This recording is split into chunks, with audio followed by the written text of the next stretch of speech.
Good evening from London, wrestling fans. I'm your host, Ben Allison, and you are listening to Wrestling Republic's daily broadcast, your one-stop shop for professional wrestling, insight news, and reviews on a daily basis.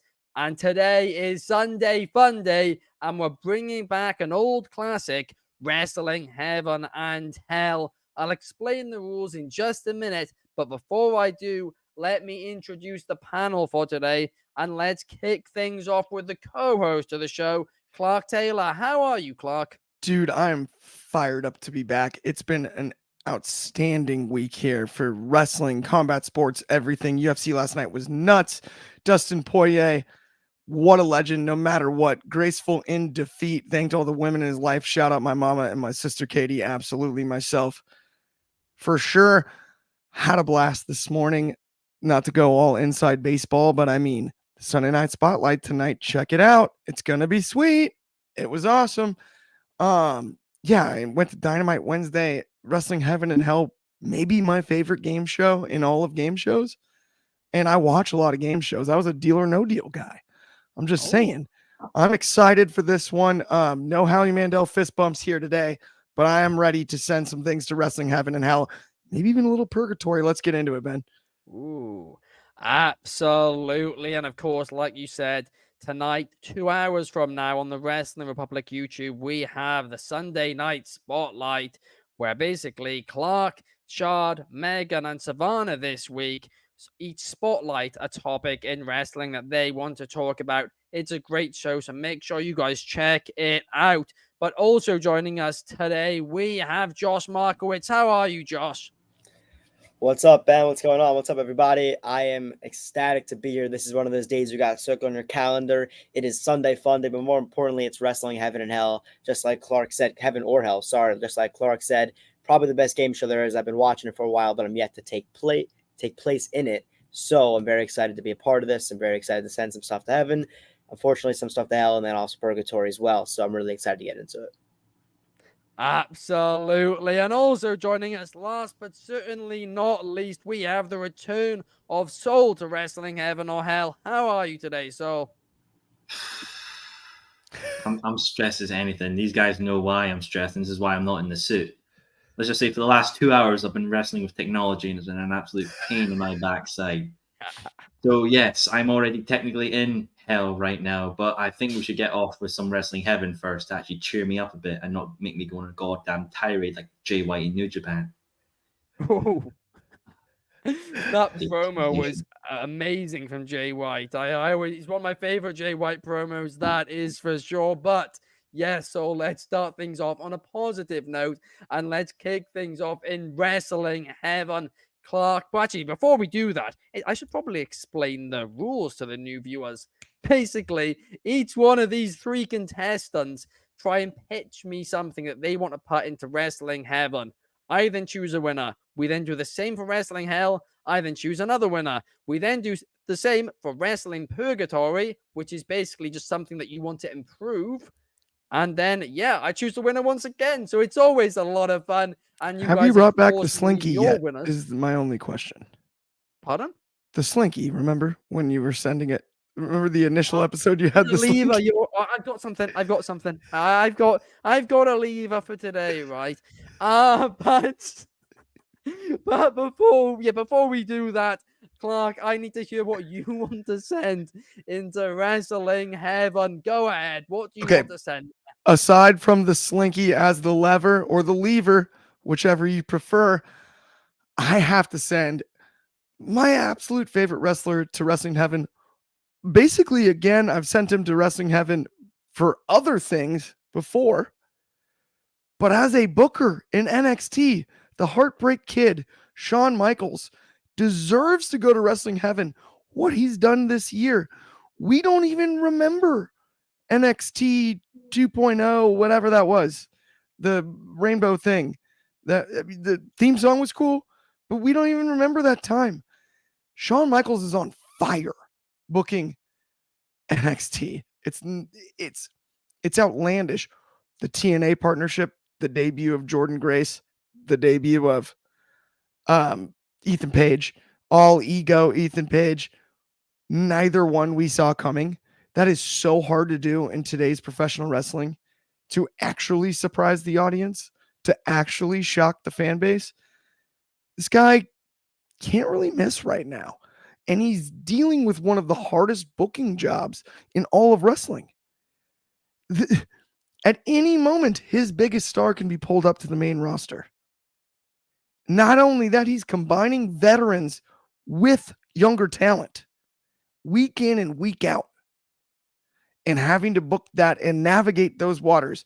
And we still have not only an entertaining product, but I would go out of my way to say a must-watch product. We're going to the UFC Apex coming up here for the next PLE. And history, don't insult our intelligence. It's said, it's an old trope. We hear it all the time online and whatnot. History, Shayna Baszler, one of the best crossover mixed martial arts athletes of all time. Underground against Lola Vice. Knowing her mixed martial arts history, Sean can't miss. And in my eyes, he's the best booker in the industry right now, with arguably the most difficult job. And that's why I want to send my absolute favorite of all time, and in my eyes, the GOAT of professional wrestling, Shawn Michaels, to wrestling heaven once again, but for a different reason than before. And I mean, it's a different reason, but it's another very, very solid reason. You are right. He is killing it right now. I mean, he changed his Twitter X profile, whatever you want to call it, this week to him in the chef's hat because everybody was tweeting about him cooking. And that was that was gold. So good. There might have to be you might have to in a few weeks, Clark, trying to add him to Wrestling Heaven once again, but this time for a social media game because that's off the charts at the minute as well. But you are right, and of course you cover him a lot on NXT off the air. You really evaluate a lot of his booking decisions, and yeah, it is a difficult job. It's mind-numbing. I spotlighted him on Sunday Night Spotlight. No spoilers, dang it. He is my spotlight though, but yeah, like I can't say enough good things about Shawn Michaels. Today I've done it twice now. 3 things are certain with Clark. He absolutely that actually doesn't work. I was gonna do I completely fanboyed that. I was gonna do the Seth Rollins death for taxes and blah blah blah line. Well, okay, 4 things are certain with Clark then. Death, taxes, he hates Cody Rhodes, and he loves Shawn Michaels. Because yeah, that is the common theme on this show, that is for sure. But Josh, I want to bring you in next. It's your debut on Wrestling Heaven or Hell, but what do you want to send to Wrestling Heaven? Yeah, I thought deeply about this, and I did, for one, think about just like a wrestler in general, but there's honestly so many to choose from. So I'm bringing the resurgence of independent wrestling, the indies, to Wrestling Heaven. Here's why. I mean, look, for years and years, we know WWE was the dominant force, right? I mean, for years, if you wanted to watch professional wrestling, you're watching WWE, and that was it. But, thankfully, nowadays, the landscape has completely changed. And although there was, of course, Impact was there during 2012, 2013, 14, but it wasn't as big as it is now, and a lot of independent promotions have been rising very, very recently, and I'm just very grateful for it, and I think that should definitely be sent to heaven because, look, I mean, just these promotions being given the opportunity to do live shows, to stream live, to even host pay-per-views on like platforms like Fight TV, like that's incredible. Like if you were to ask me or probably any other wrestling fan about 10 years ago, like, hey, would you buy a, I don't know, House of Glory or Wrestling Revolver pay-per-view, you wouldn't even know what that is. You wouldn't even know what that means. But, nowadays it's a real thing. People buy these pay-per-views, and these independent wrestlers that aren't signed to these major contracts, WWE and AEW and New Japan are really taking over the industry. And they're, independent wrestling is, the appeal to it is just a huge part as well. Like it's hot, it's on the rise. There's a lot of authenticity in it. There's the rawness that it offers, the insane moves, the risk taking that is involved in it. You see all new types of wrestling in independent wrestling, and that's what I love so much of it. I also think they love to break boundaries. I think they're always pushing the boundaries at every opportunity they get, which is just huge for wrestling in general, because I do think, although you wouldn't really expect this to happen, WWE has been influenced by independent wrestling. AEW has been influenced by independent wrestling, of course. So a lot of these bigger companies are actually taking influence from these smaller companies, and that's what I love so much. It feels more like a big family and not like a monopoly of just WWE. And, just companies like AEW, Ring of Honor, Impact, MLW, GCW, Wrestling Evolve, House of Glory, like I mentioned, like all these companies are really on the rise. And I think it's a testament to the diversity and the creativity that exists, within the industry itself. And I think, as these non-WWE promotions continue to grow in popularity and influence, I think fans can just look forward to a more dynamic environment and more wrestling. And that's what I love so much. I feel like there was maybe a time in wrestling where people were kind of restricted to what they could watch and couldn't watch. But nowadays, there's just so much wrestling online, YouTube, literally everywhere. And that's what I love so much. So I wanted to send the recent resurgence of the independent wrestling scene to Wrestling Heaven. That is a great shout indeed. I often kind of think of the independent scene in wrestling, like, well, in British sports, specifically football over here, soccer, as you guys would call it there. We have basically 20 teams in the top flight. Then there's like leagues below that, and then those leagues go all the way down to like a Sunday league, just local league or something like that, right? So theoretically, a Sunday league team could eventually get promoted to the Premier League. Now, that's never going to quite happen, right? But what grassroots football allows is really, for people to, grow from, the bottom to the top. And it allows, so many people to get involved. It's really accessible and, it's easy to get involved. But at the same time, you can find talent at every single level of that who could be playing a lot higher up. And there are a lot of examples of a lot of football players who, Jamie Vardy is one of them, who ended up winning the Premier League with Leicester, one of the biggest underdog victories in history. But he was playing like Sunday League football when he was like in his early 20s, I believe, or something like that. So, I really do think, just like I think in football, grassroots football is important, independent wrestling is important too. So that is a brilliant point that you make, Josh. No doubt about it. We have wrestling takes. Hello, Cameron. I hope you're having a great Sunday. But now, last but certainly not least, Soul, I want to bring you in. What do you want to send to Wrestling Heaven? Oh, taking an all-important sip from the drink. Apple juice. So Clark is focused on one individual. Josh is focused on a bunch of group of individuals. Lads, I'm going worldwide. For me, sending to Wrestling Heaven is bigger wrestling companies doing more international tours or shows. Now, here's the reason why. First of all, I'll start with WWE. This is a very international year for them. After Money in the Bank, we've seen Backlash, and we saw that in France, Lyon. And just that crowd is honestly, it's probably going to be crowd of the year. Nothing could probably top that with what the energy they brought there. And we wouldn't have known that if they didn't go worldwide. Think about it. That could have been a lost gem. And now we know, well, France is up there with some of the greatest crowd moments from the days of Cardiff takeovers and all that jazz as well. Now, obviously, they've got Clash of the Castle coming here to Scotland. Should be a good show if they could actually fill the building, if they don't put the ticket prices too high, but that's not my thing to debate about. Obviously, we've got Money in the Bank as well, which is going to be in Canada. We've got Bash in Berlin as well. So many great things to see. And who knows where Survivor Series could be. I don't know if they've announced it. If they have, cool. If they haven't, maybe that could be in somewhere else in the world, maybe Spain or Italy. I know Triple H said at a press conference that he heard about the reactions from Italy, and he was like, oh, maybe we should go there. Heck, even old Nicky Khan himself messaged Triple H during the Backlash and just said stadium. That kind of says the thing there as well. It's amazing to see as well. And obviously AEW, their main thing is All In at Wembley, has really been something that's really rejuvenated our UK scene as well. Obviously, Josh said in Rise of the Independents. When All In happening, think about all the shows that are happening. Progress is happening. Riot Cabaret is happening. Eve, a women's only promotion, are running. Rev Pro, Attack. All great things to happen here. And TNA as well, another company. They've got Slammiversary. Their 20th version of that's going to be in Canada as well. They've done tours in Australia as well. And the fact is that we have these bigger companies going around. It offers up the opportunity for some fans. Some fans won't travel over for a WrestleMania every year. They won't even travel over for some of the other shows as well. They will only ever get that one opportunity when the companies come to them, whether it's financial or personal. They will not make that opportunity to go there and do it, out of not of faults of their own. But to have them come over, it allows the wrestling that they watch in their living rooms or on their tablets or wherever they may be in the pub at 2 a.m. They just want to have something in the background. To have that come over and give them that opportunity is an historic thing to see. And as well, when that happens, TNA had a two gut checks when they came over for their tour when they were Impact. And one of their signings from that, Leon Slater. He's now possibly in a program with Mustafa Ali for the X Division Championship.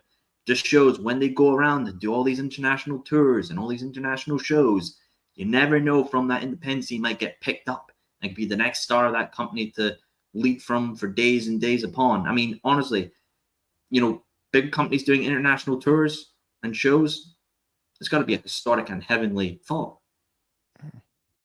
Absolutely. I mean, you do make some great points there, and it was so stupid to me, to be brutally honest, that WWE took so long to do a premium live event in Europe again, because I remember I went to Spain, I think it was Spain, when I was about 10 years old, and every shop I went into, there was tons of WWE memorabilia and everything, and I was like, well, why don't they do a premium live event in Spain? Now I don't know if it's still as big there now or not, right?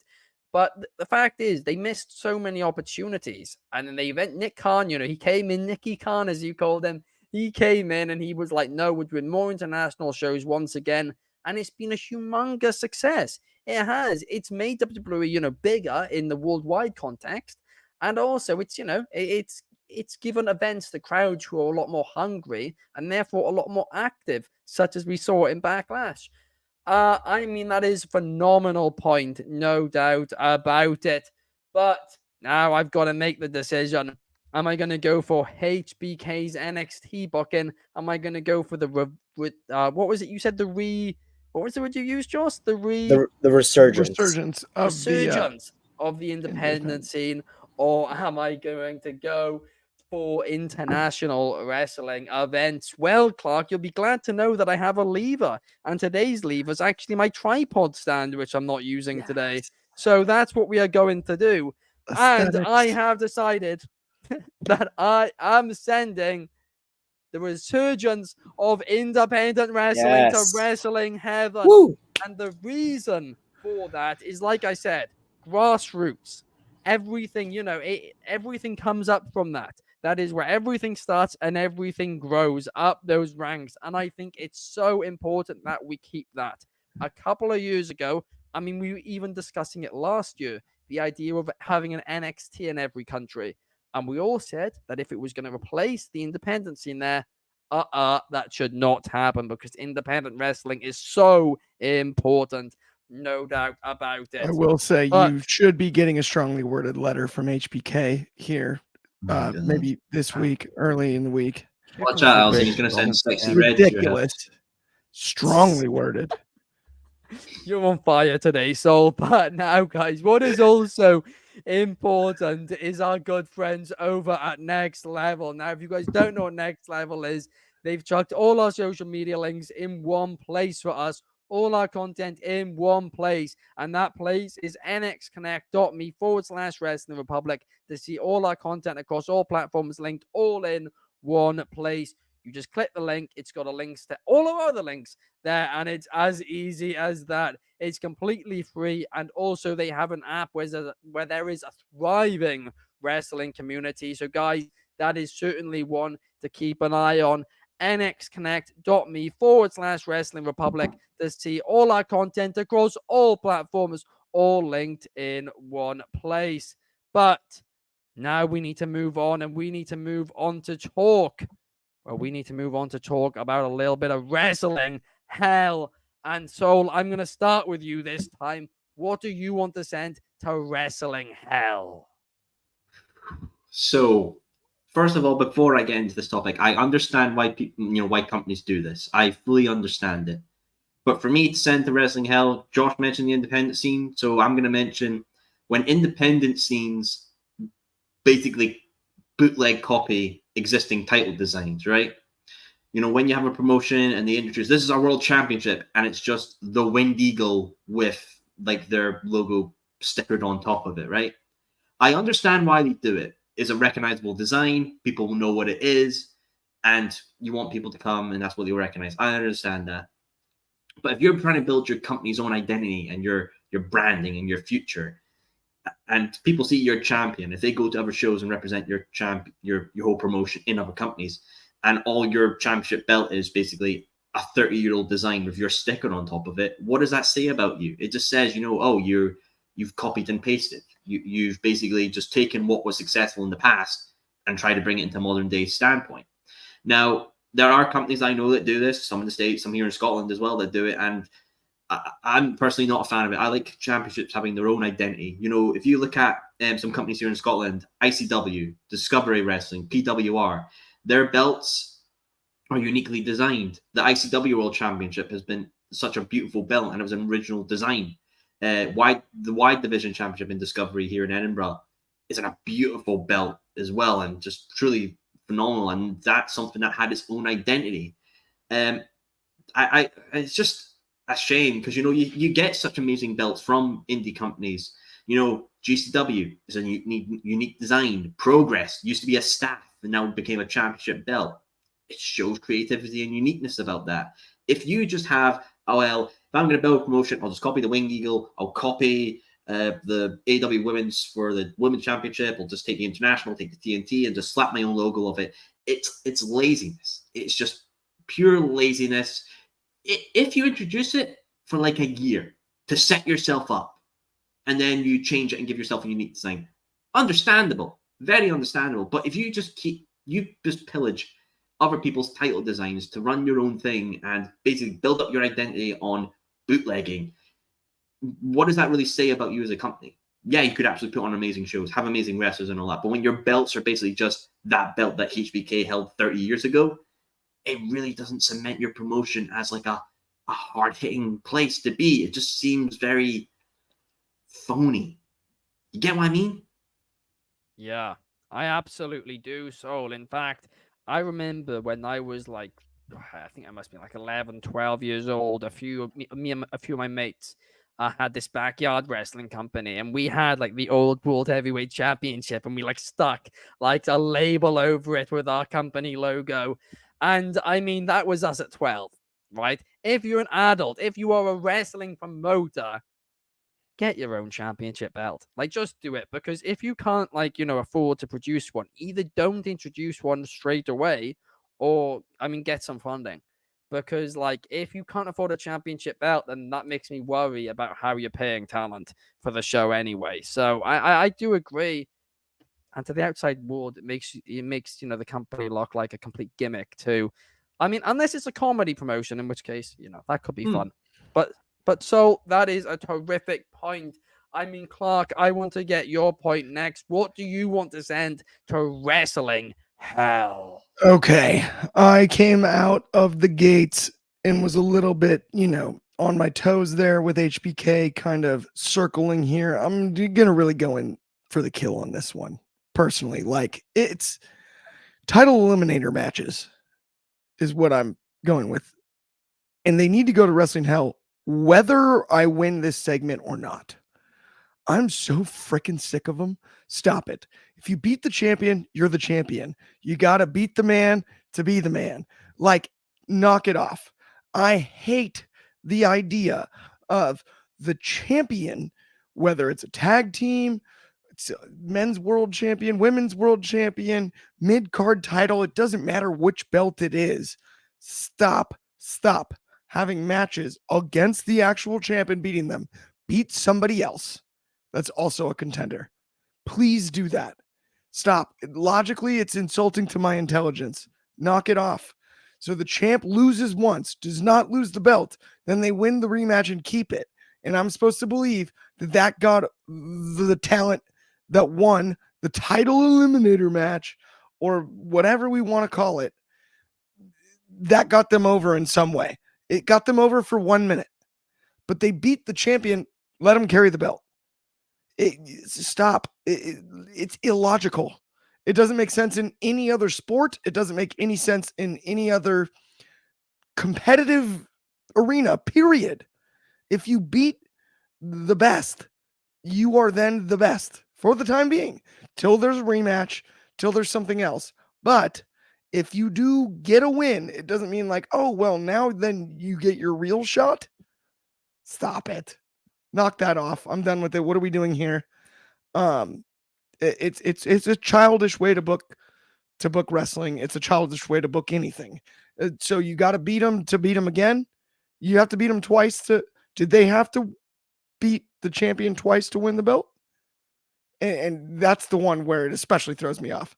Did the current champion have to beat the previous champion twice to now all of a sudden become the champ?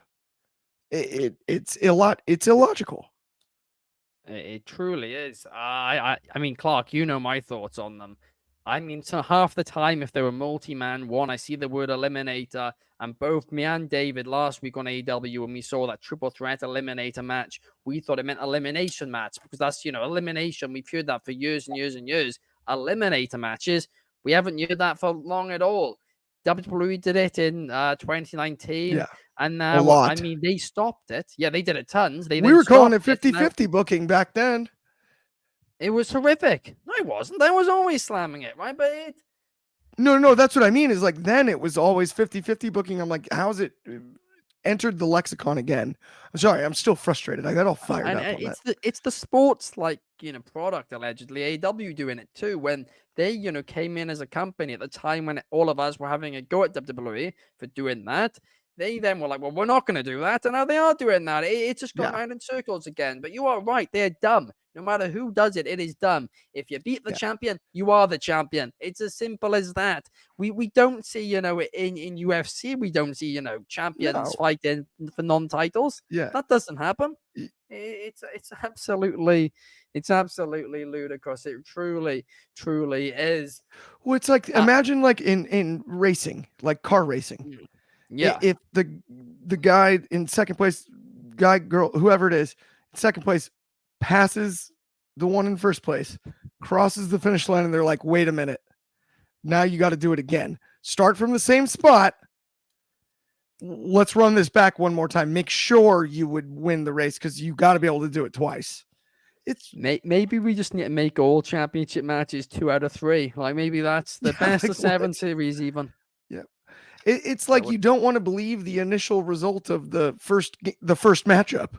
You're like, well, that was the qualifier. What? It's so stupid. It's lazy booking. It truly is. Clark, that is a great shout. No doubt about it. But Josh, I now want to hear what you want to send to the deep depths of wrestling hell. Yeah, Clark, great shot, by the way. I completely agree. And Soul, again, another great shot. My take is pretty similar to Soul's, except it's not about the design of the belt. It's more just about specifically AEW and their use of the championship belts and the inflation of the championship belts. Now, I don't know if Soul really agrees with this because also I know he's a belt collector. Well, you know what? I'm giving it to hell. Sorry. So, look, where do I start with this? I mean, the inflation of the belts, it's gotten out of hand, and it's at the point where, like, even Excalibur and commentary, I think it was either on Double or Nothing or Dynamite, like, he literally didn't even know like what belt Kazuchika Okada was even holding. Like, he said the wrong name, like he said the wrong belt, and then he just kind of moved on. Like, he didn't even like go back to like correct himself. Like, and you may say, look, WWE has more belts than AEW, and they do. That actually is a fact. But I want to talk more about the use of the belts and and what belts actually are. Because look, WWE has a women's tag belt, AEW does not. AEW has 3 mid-card belts. WWE has 2, but I think 3 is well enough. I think 2 is actually a perfect number. AEW also has trio belts, which WWE does not. So there's different belts that WWE versus AEW has and doesn't have, whatever. But my main issue here really is the usage of the belts. I think in WWE, a championship match feels how it's supposed to feel. Like you saw it. If you're a UFC fan last night, you see it in UFC a lot. Like, there is a huge feel behind these UFC fights. There is, the Bruce Buffer, it's time, the lights go down, everything like that. I think WWE does that same kind of good feeling because we don't see them often in WWE. We haven't seen the Undisputed Championship on cable television being defended since like June of 2022. We haven't seen the World Heavyweight title on television since January this year. And the AEW Championship has been undefended on Dynamite and or Collision like 3 times this year already. And that's been defended on TV the same amount of times it's been defended on pay-per-view. And that's where my issue starts. I think when you're consistently having championship belts being defended on television, or you're having championship matches on the pre-show of pay-per-views like the trios belt are, what's the point of even having the belt? I know the pre-show, of course, is great and people like the pre-show matches, but you're a champion. You're at the top of the totem pole of your company. You're at the top of your class. And at this instance, the trios, when it was on the kickoff for Double or Nothing, like why is the belt, or sorry, not Double or Nothing, but recently there was a championship. I forget what championship it was, but there was one on the kickoff on the pre-show for an AEW event. Why? Why? It's a championship match. It shouldn't be on the kickoff. It shouldn't be for free. It should have that feeling. It should have that pay-per-view feeling. And I just feel like it devalues the belts. It eventually lowers the ultimate feel of a championship match. And again, just going back to that feel, WWE, the energy, the crowd, the whole build-up, I feel like WWE just does that really, really well. And honestly, I just think AEW has, too many belts, and I feel like they're defended too often to the point where that feel is kind of gone. We see a championship match on Dynamite pretty much every week. And at this point, it kind of just feels like whatever. Like, we've seen this so many times, but WWE, we really don't see that many belts being defended. Maybe the tag team championships solid them out, but besides that, we really rarely see the United States Championship, Intercontinental Championship being defended that much on Raw or SmackDown. And AEW just seems to do that a lot. And I feel like it's just really devalued the belt and kind of took away from the feel of what a championship match should feel like. I mean, you did make some great points there. I do also have to point out that, of course, on WWE's most recent pay-per-view, King and Queen of the Ring, they did have a women's tag match on the pre-show for the championships. But you are right. It happens a lot rarer in WWE than AEW. And also, you mentioned the two mid-card titles. Well, WWE do have two, but they're across two brands. So it's really only one. Whereas Right. AEW, you have three on one brand, basically. That's a good point. So Yep. that is... that's another element too, but at the same time, I do disagree with your point about how often they are defended. I think a fighting champion, I think that does have some worth, and does add prestige to the title when done right. But you're right. If it's just random challenges with no real story and also not, it doesn't feel like it's important, then that's not great. John Cena, 2015, the US Open Challenge. Every week, well, most weeks, you felt like there was a chance that maybe he could lose. Everything felt a little bit more important than, even with Orange Cassidy, most of his matches towards the end of it felt really important. But since, there's been so many, open challenges and stuff, we just really haven't lived up to that level. But, Josh, that is a great point, no doubt about it. But it is time for me to make my decision. And it's a tough one. It truly is. I mean, at the end of the day, right, Soul, I did like what you said a lot about, the fake championships, companies, independent companies just stealing championships. But I hate eliminator matches even more so, Clark. Eliminator matches are going to wrestling hell because, they absolutely suck. There's no point in them. None. It's silly. It truly is. But now, guys, wrestling Purgatory, something which you believe, currently doesn't quite work. But if it's improved, maybe it could. We're going to start this one off with you, Josh. What do you want to send to Wrestling Purgatory? Yeah, so what I'm going to send Wrestling Purgatory is just, in general, tournaments in professional wrestling. I think they're good for the business. I think they're fun. I just think there's some room for improvement. I think they add more than just a championship belt to someone's resume, which I think is great. I think although championship belts should be the main priority in, talking about someone's resume or their accomplishments in the company, I do think things like Royal Rumble wins and, King of the Ring wins and tournament wins in general are big. I think it's a nice element to have to your resume than just not championship belts. And, I think WWE did a great job with King and Queen of the Ring this past month. And similarly, AEW has done a good job with, the Continental Classics and other qualifier tournaments. In terms of room of improvement, though, I guess we can use the King and Queen, for example. We got two guys or girls going up against each other. Most of the time, they're not in a rivalry. They're just two guys or girls that are kind of just thrown together. And look, I'm all for it because they typically are great matches. We saw the last month of Raw and the last month of SmackDown. We watched the most wrestling, actual wrestling on the show in a while because there was just a bunch of great one-on-one matches. And I'm all for that. However, these matches are announced a week in advance. So let's use that to our advantage. Why not use that week to actually build the matches? I know they're not rivals, but why not make them rivals for that week? Let's use social media. There should be more vignettes, promos, explain to me, the viewer, how much winning this tournament really means. And, you know, I understand that typically in tournaments, the wrestlers fighting, again, they don't have rivalries. They're just placed in the bracket. But if you want fans to believe how important the tournament is to winning, then make it feel that way. You know, have a heel steal the King of the Ring crown in the case, and then everyone's looking for it. You know, backstage beatdowns. You know, use social media to your advantage. Like I said, promos, make it really obvious that this is as big as a championship belt, because I mean, it's not. Like, we're kind of aware that you'd rather have the undisputed WWE belt than the King of the Ring crown. But why not, while we're here, make it seem like this is King of the Ring is more important than that championship belt. Make it seem like they really, really need this. And when they lose, make it a whole big deal. Like, just give it more excitement than just the match itself, because the matches are great. I'm all for the matches. Match quality's been awesome recently with King and Queen of the Ring. Continental Classic was great when they did that. Just make it feel a little more important. And I think they have done a good job in general, just pro wrestling tournaments in general. I just think they need to make it a little bit more believable. Just, you know, make it as important as winning a world championship. And I think in general they've done good, but again, just make it a teeny bit more believable.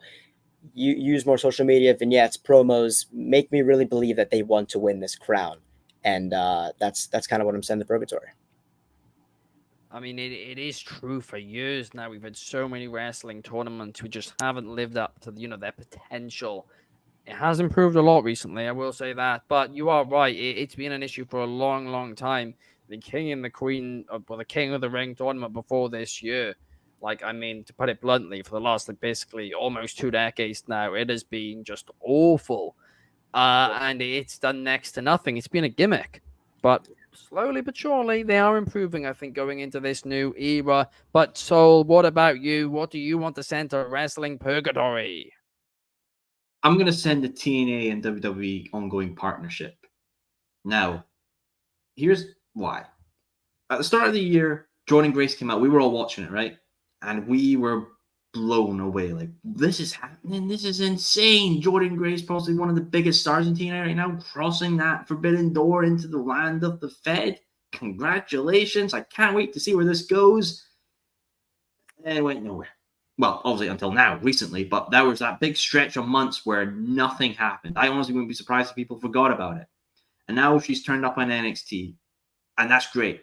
She's going to be challenging Roxanne Perez at Battleground, is I'm correct, for the NXT Women's Championship? Yes. Yes. Excellent. Absolutely have no problem with that. The only thing is, though, why one, is it just Jordan? And two, why is it not going the other way? Now, I'm not saying I expect somebody like Orton or Bloodline to go over to be a part of TNA wrestling on an Impact show. No, I mean, like, what about people that are in NXT exclusively? You know, maybe Trick, or you could have some of the other individuals within NXT. Obviously, I don't watch NXT, so I'm trying to go through the names right now, but it's not working right now. I don't know. I'm sorry. To go over and do some stuff in TNA. That other opportunity of that company to expose themselves on the, you know, for their fans there and do things. You know, I interviewed Danny Luna on my show and asked about that partnership, and she would love to see Steve Macklin go over and do stuff in WWE. The fact that it's just Jordan Grace makes me feel like, is she like wrapping up her time with TNA and just doing this little thing to get them a bit of exposure and then go to WWE? Because honestly, Jordan Grace, I think, will do amazing in WWE. I feel like that's where her next destination lies, honestly. Her versus Jade, Bianca, Tiffy Stratton as well. That would be amazing matchups to see. And I think she would thrive well in WWE. The only thing I think of this is partnerships in wrestling, they can start out beneficial to one another. But then there's always a bigger shark. We've seen it with AEW and New Japan. They started out on the same level on the playing field, and now AEW has pretty much taken Jay White, Okada, Ospreay, and, you know, I know someone, I don't know who it was, but I saw on one of the dailies that somebody was like, oh, Forbidden Door just seems more AEW versus AEW now, with some CMLL stardom and New Japan thrown in, because, you know, AEW has taken all the New Japan stars, and that's just the nature of the beast. Is that what we're going to see with this WWE and TNA partnership? Will it start out maybe a bit beneficial? TNA will get a bump of viewers and ticket sales as well. But then are we going to see people like Josh Alexander, Joe Hendry, you know, Spitfire, MK Ultra, all jump to WWE, and that leaves TNA in a bit of a hard spot of having to be essentially the 4th or 5th main wrestling company in the States to then build up at a time where they're, I'm not saying they're struggling, but they're not in the position obviously they were 10 years ago. Things changed and things happened. I feel like though with the whole Scott D'Amore situation, Hard to Kill, everyone was so hyped for that, and then they just lost that hype, and then they kind of gained it back with Jordan being in the Rumble, and everyone was like, "Oh, this could be amazing and beneficial," and then they've just left on so much time. I understand they had to do WrestleMania, and the Cody thing would have probably overtaken everything from that. Understand that, but it just feels a bit one-sided to NXT and Jordan Grace with her the only one coming across. Now, obviously, Slammiversary is coming up, and if we get like New Day, or we get maybe even having the women's championships, tag title championships in WWE of Bianca and Jade coming over to wrestle for the Knockouts tag team titles, and maybe make a double championship thing that could be done, and a little bit of storyline there. Heck, Worlds Collide can come back. God, I am off my record today. And do some stuff there. That would be interesting to see as well. I think this will be fun, nonetheless, for wrestling fans in general.